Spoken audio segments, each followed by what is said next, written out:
Guy walks in, says, hey, I'm the new general manager. You think, okay, corporate has put a new general manager in. Then he proceeds to go back in the kitchen, kind of bump you out of the way, and fix his own burger and fries. He just gets in the kitchen like it's at his home place. Yep, just busts in the door. Hey, I'm your new boss, the new general manager, and then goes and makes him a cheeseburger and fry basket. Well, I guess when you're the general manager, you can do those things, right? Come to find out, he was arrested. Oh, he wasn't really the new manager. Yep, he was wearing a maroon tie and a black trench coat.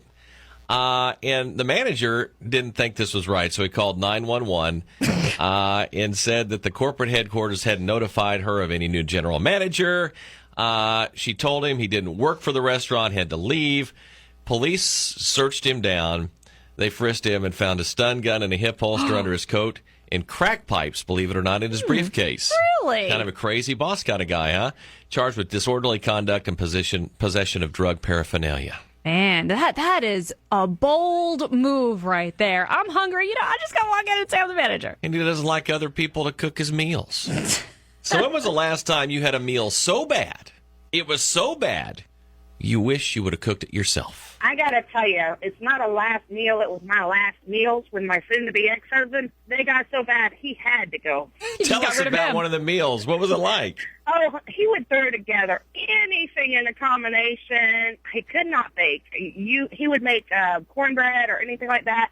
You could throw them against the wall and break the wall. And this was the marriage breaker, huh? That amongst many other things, but yeah, the cooking's gotten a lot better at home lately. Girl's got to eat. A for effort, though, buddy, But I guess when you compare him to a guy that, say, can cook, then...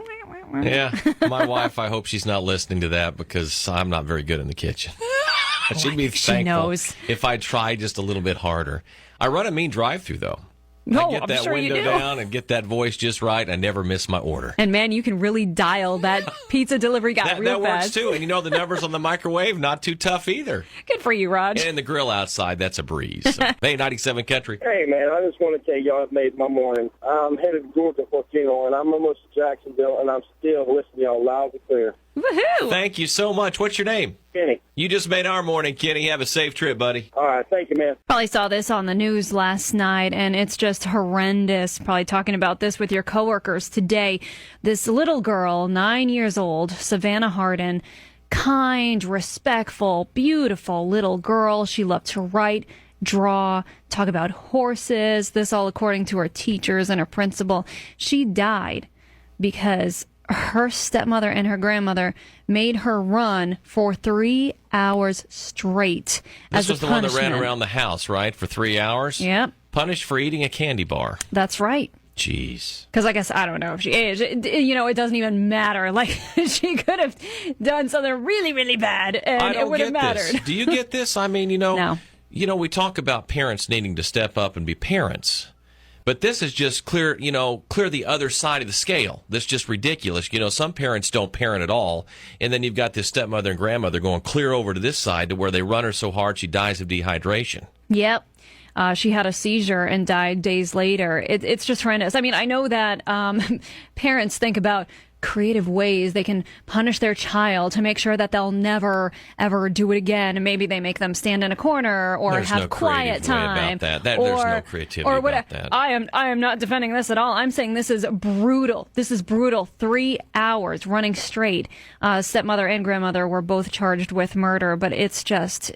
there's not a coach on the face of this earth that would make an athlete who's in good shape run that long. They know better. I mean, athletes, we're talking athletes, not 9-year-old girls, have died on the field from dehydration. And they haven't been running straight for 3 hours. I don't get this. I don't get this at all. I don't think you can. I don't think you can wrap your mind around it.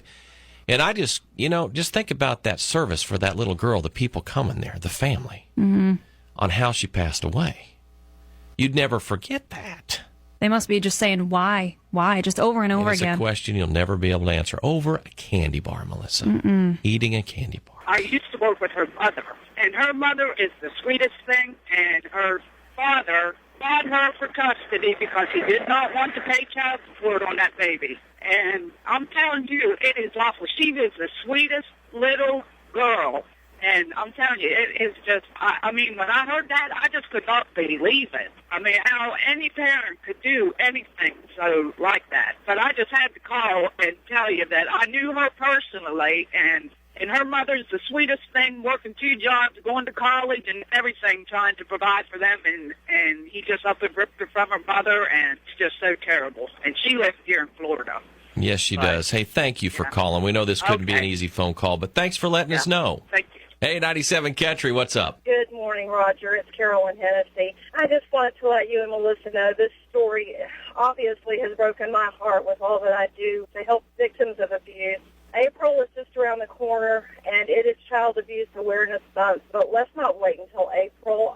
This is a perfect example. We have children dying in this country every single day from abuse, neglect, and assault.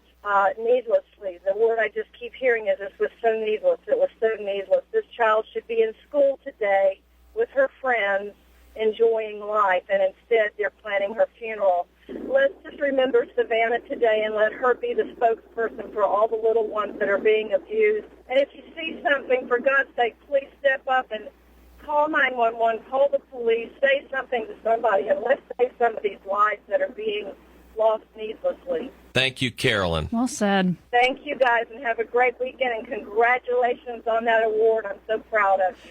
Well, thank you, Carolyn. We appreciate your call, and we will have Carolyn on in April. But you know what? If you see something, she makes a great point. Say something. There were Call plenty somebody. of neighbors around there that thought something was up. And Well, boy, there was one neighbor, as I was reading the story yesterday afternoon, that drove by and saw the girl running around the house. But that's like a child playing. exactly. And Who he's would have feeling thought? terrible today. So in that case, you had no idea. But if you have an idea, if you have a suspicion, have the authorities check it out. They'll do that anonymously, and you could save a child's life. If you're a child listening this morning and things are happening to you that you just don't understand and don't think are right, let somebody know about it. Even if somebody's telling you, you know what, if you say something, this is going to happen to you, or this is going to happen to your mom and dad, say something. And if it turns out to be nothing, then hey, at least That's you right. checked. That's right. It could turn out to be something. That's right. Well, thank you for your calls.